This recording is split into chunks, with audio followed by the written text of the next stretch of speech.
Martha Mier, Classical Jazz Ragtime Blues, Book 2. The song is Ragtime for Elise. So this is just a ragtime based on For Elise by Beethoven. Let's take a quick listen to it, then we'll talk about the details.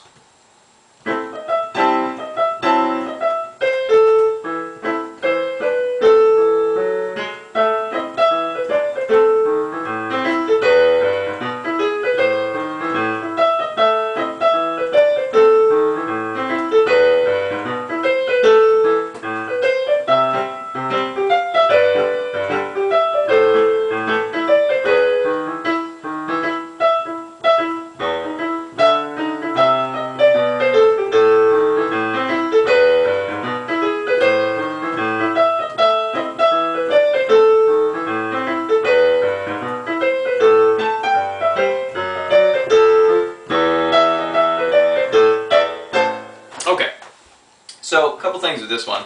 Got a lot of these staccato elements going on in the left hand, but then we're holding things out, and then staccato, and then legato.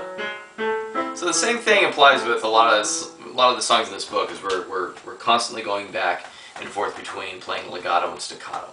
That should be your first focus in the left hand, is getting those dynamics down. Okay, second focus, maybe get the right notes.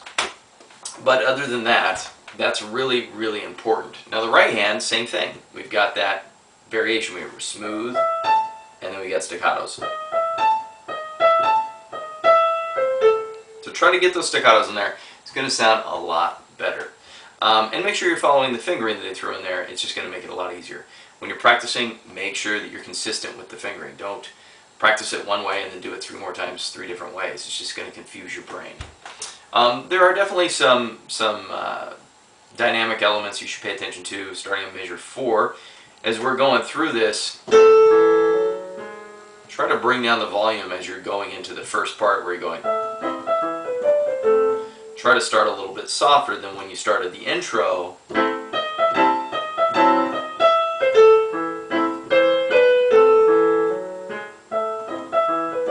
Try to do that.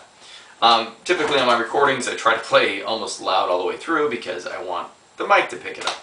But on the analysis of it, you should be trying to get those dynamics through. Other than those 2 things, at least you now know what it's supposed to sound like. Going into page 2 of this, measure 13, the left hand. Remember, you're starting with 8th note, so.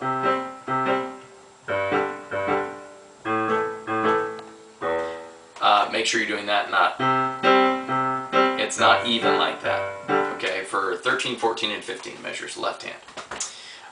Measure 16 can be an issue, so we need to go, we start off the quarter note, and then it does 8th, 8th, quarter, 8th, 8th, quarter, 8th, 8th, but that's basically a quarter because we're tying.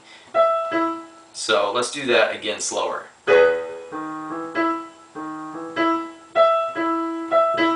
That's what 16 and 17 should sound like. Just slowing that out just a little bit. Let's move forward here. Most of it from that point's repeating. The ending, this octave walk down. Make sure when you're practicing that you can do it without looking at your hands. I notice a lot of people as they play and they're doing this movement with an octave, they're constantly looking at their hand, which is going to create a lot of problems. You're going to make mistakes because you're not focused on the music. So work with that left hand by itself, eyes on the page as you're doing it. When you can execute that perfectly without looking down, then you got it. Other than that, I'm pretty sure that covers the piece, so good luck with Ragtime for Elise.